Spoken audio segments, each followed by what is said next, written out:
Hello, everybody. It's a real pleasure to welcome you for the 200th anniversary of Edmond Becquerel birthday this year.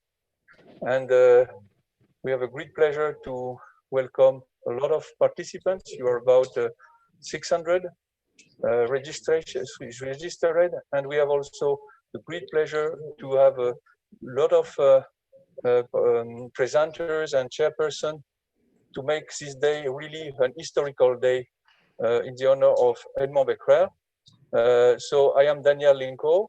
I am a researcher at CNRS, and I worked on photovoltaics since 78 last century. And I have I am also a member of IPVF, where you are here. Here it's the Amphi Edmond Becquerel, which has been launched 2 years ago when the building was.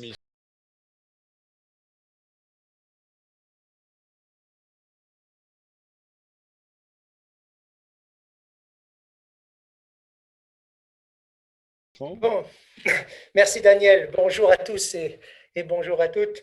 Je suis Bertrand Lavédrine, donc professeur au Muséum national d'histoire naturelle et particulièrement intéressé à l'histoire des sciences et des techniques et à tout ce qui touche à l'image photographique et à sa préservation. Et cette affiliation et ce domaine de recherche m'a naturellement conduit à m'associer à Daniel pour la préparation de cette journée en l'honneur d'Edmond Becquerel. Donc nous allons maintenant vous présenter nos deux animateurs de toute la journée.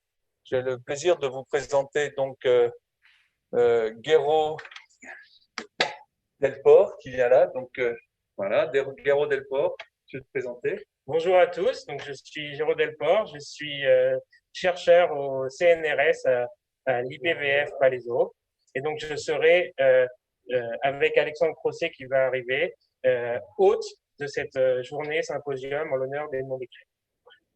Alors Alexandre Crossay, notre deuxième animateur de la journée. Bonjour à tous. Donc, je suis Alexandre Crossay, donc je suis chercheur postdoctoral à l'IPVF, et donc je serai co-hôte avec Géraud. Donc on va démarrer donc avec la session d'ouverture. Présidé donc par Daniel Lincot et Bertrand Lavédrine. Donc je vous laisse la parole. Nous voilà enfin réunis. Nous voilà enfin réunis, bon, virtuellement certes, avec quelques petits ajustements techniques, mais nous y sommes parvenus et nous pouvons donc commencer cette journée par les mots de bienvenue des institutions qu'Edmond Becquerel a marquées par sa présence et par ses contributions. Donc, il a débuté sa carrière à Paris, au Jardin des Plantes, aujourd'hui le Muséum national d'histoire naturelle.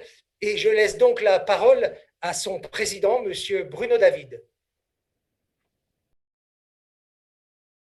Chers collègues, chers amis, 2020 devait être une année de festivités autour d'Edmond Becquerel, puisqu'en mars, nous célébrions le 200e anniversaire de sa naissance. Et si la pandémie a provoqué le report du symposium dédié à son héritage scientifique, je suis heureux que nous puissions nous retrouver aujourd'hui dans ce format quelque peu inédit pour honorer sa mémoire.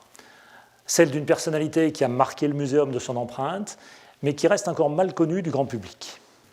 En effet, ce physicien n'a laissé que peu de traces dans l'histoire des sciences.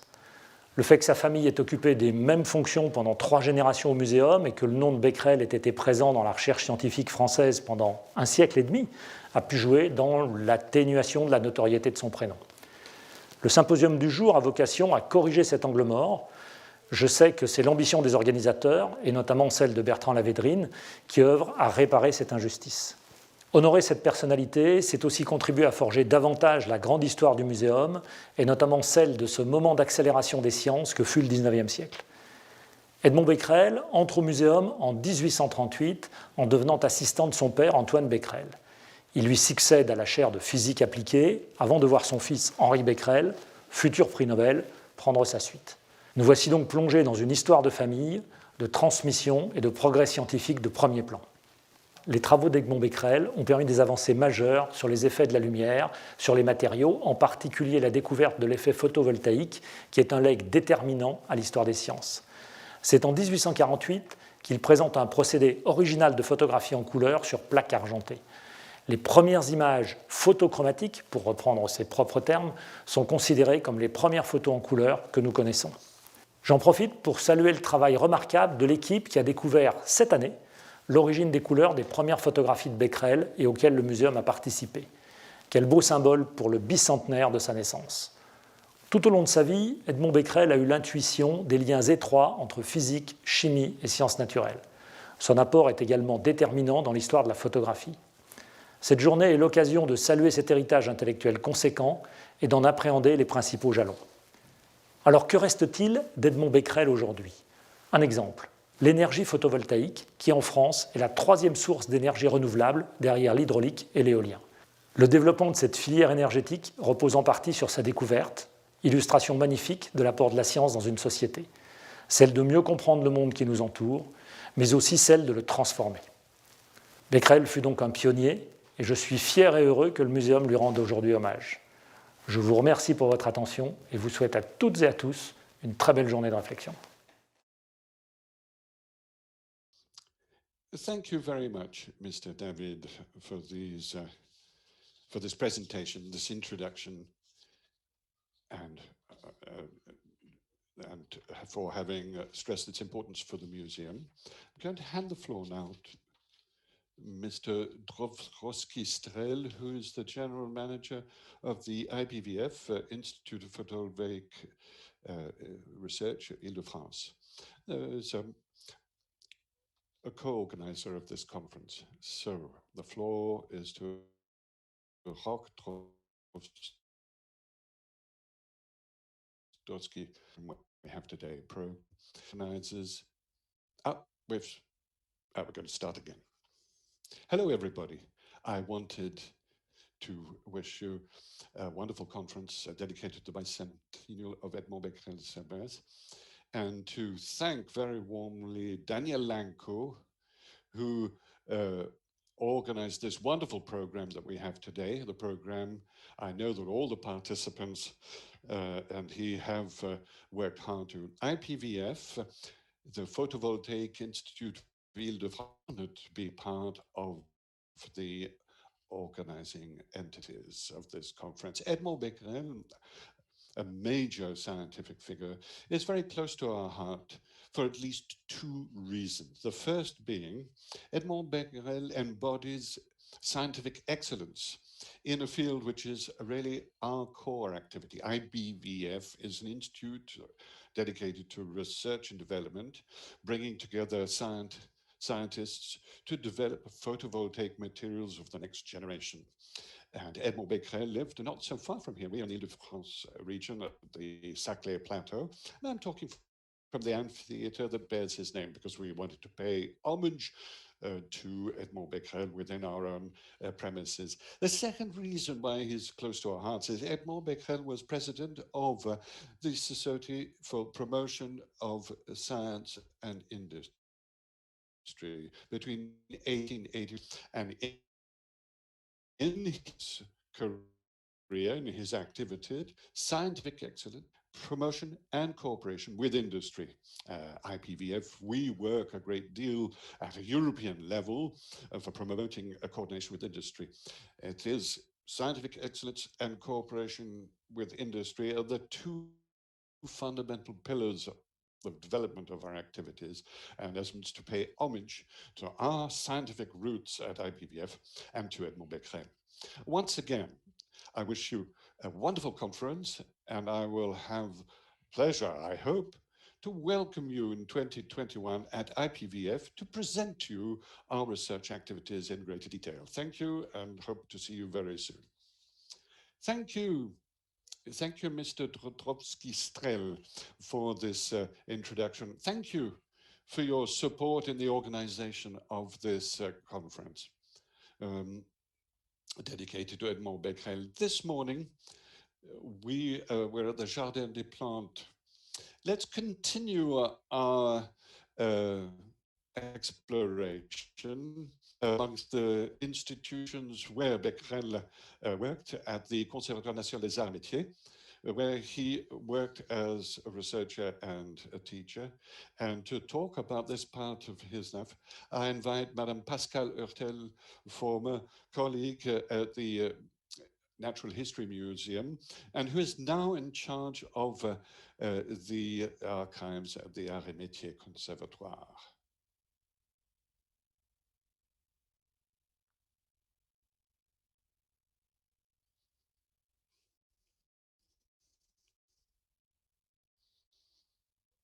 Hello. I'd like to tell you, just to kick off, as a young archivist working at the Natural History Museum at the end of the 1990s, the first archive fund that I was in charge of was the archive fund of the Becquerel family. And I got to know Antoine César, Edmond, Henri, then Jean. And it was with a great deal of pleasure, a few decades later, I take the floor to present this time, not the museum this time, but the Conservatoire National des Arts et Métiers, where I've been working for a number of years now, to talk about the Becquerel family, and more specifically about Edmond Becquerel, the second of the Becquerel dynasty, and the one whom the institutions of the museum and the Conservatoire share, as does other major figures in science of the 19th century. Edmond Becquerel entered in the history of the conservatory in 1852 until his death in 1891. He worked, is in charge of the chair of physics applied to the arts. This, his career at the Conservatoire is extremely symbolic of what represents the Conservatoire in the 19th century. And I find that this is perfectly in line with the ambitions of the Conservatoire still today, which is the establishment of higher learning and research, which works in science, focuses on science, and also the applications of science and the development at the service of industry. The applied nature of the teachings of Edmond Becquerel at the Conservatoire are proven. They were published during his tenure as a professor, and focused on the parts of physics that were developed in the arts and in industry, and it was extremely diversified, and it concerns electric batteries, it concerned the telegraph. Edmond Becquerel was also interested in electroforming, galvanoplasty, photography, as Bruno David mentioned, and he was a member of many savant societies and scientific associations. And he was very much involved in the economic life of this industrial 19th century society in France. And his lessons at the Conservatoire were extremely popular. He was an excellent professor. That was one reason why he was chosen above Foucault, who was one of his competitors for the chair of physics applied to the arts. So this famous physicist was a competitor for this position. Foucault's pendulum is at the Museum of the Arts et Métiers, as you know. And it's with great pleasure that I have come here to talk about this eminent figure. And I find that it is wonderful to give him greater visibility in his own right, who was known as the son of his father and the father of his son, and because of his son Henri Becquerel, who was Nobel Prize winner for the discovery of radioactivity. And this probably contributed to the fact that the great, maybe not the great theoretician that Edmond Becquerel was, but he was a wonderful professor and a great experimenter and inventor of instruments, and that is maybe why he wasn't so well known, but because of his son's fame. But he had this wonderful dimension as an experimenter, an inventor. He had a wonderful laboratory, contributed to rebuilding, because Pouillet's laboratory apparently wasn't state of the art at the time. So thanks to Edmond Becquerel, the laboratory became one of the leading laboratories in laboratory physics in France. And I feel that it is perfectly legitimate, and I'm delighted that through this conference in his honor, we will be able to discover all these aspects, these different facets of Becquerel's career and work. And I thank you for your attention.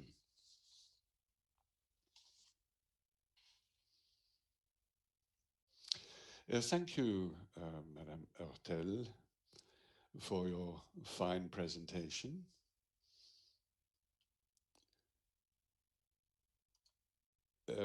I would like now to introduce the introduction from the Académie des Sciences. Monsieur Didier Roux is going to present the Académie des Sciences. Didier, the floor is yours.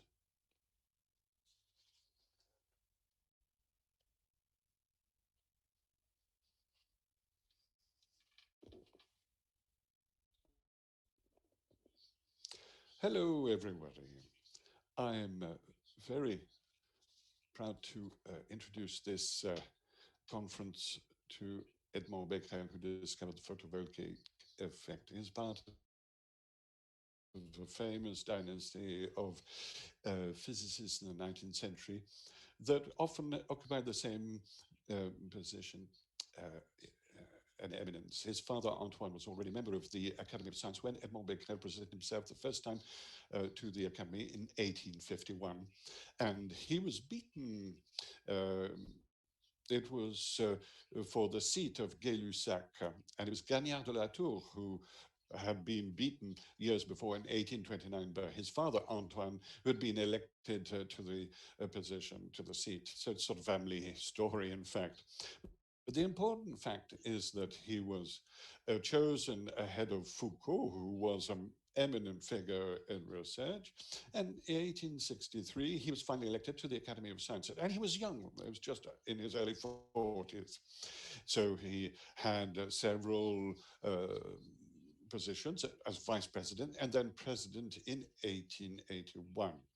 Now, of course, from a scientific perspective, he is well known, even though he's not as well known as his father and his son, Henri.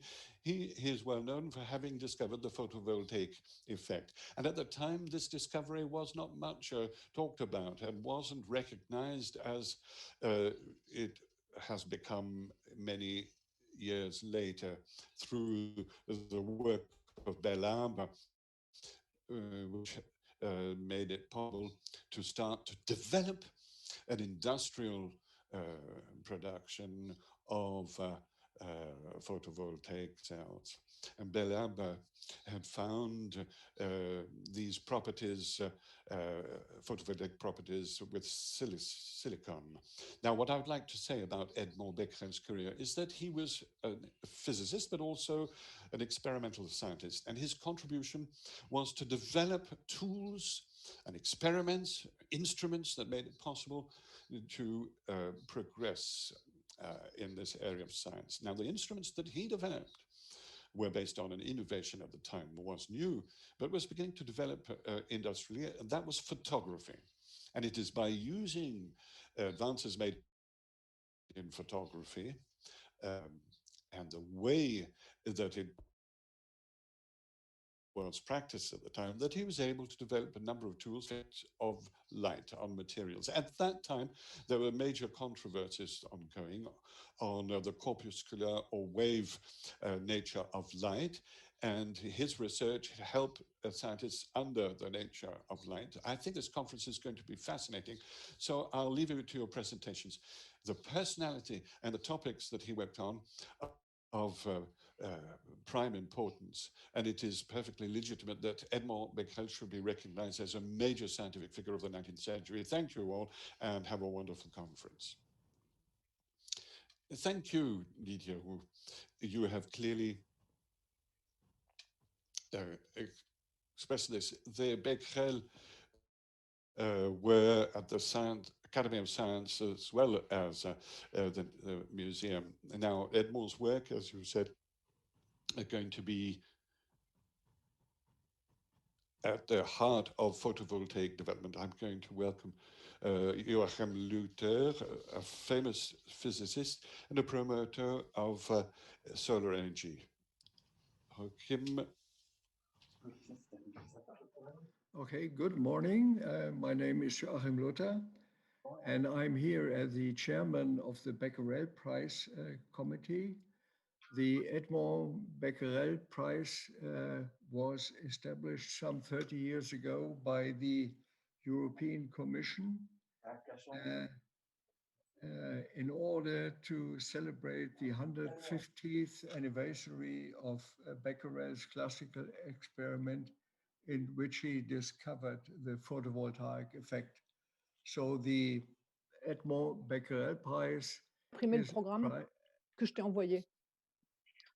What's lost? I couldn't understand you. No, it's okay, it's okay. It's okay, good. So I wanted to say that the Edmond Becquerel Prize was established by the European Commission. It's granted by the EU, and there is a committee where I'm the chairman of, and this committee selects every year a prize winner, and the committee is made of all past awardees and representative of the European Commission and two persons connected to the present actual photovoltaic European conference in Europe. Up to now, we have 28 awardees. 5 are present today in the program of the symposium, 2 as chairman, to give a lecture, and myself. Furthermore, there are 3 invited videos by our awardees. More information will be given this afternoon at 2:30 on the Edmond Becquerel Prize. Thank you very much. Merci, merci. Thank you very much, Professor Luther. It's a pleasure now to shift for the next session. But what we will do is I give the floor again to Géraud and Alexandre to give a few words about the way by which we can monitor also the discussion and the channel. Please. Thank you, Joachim.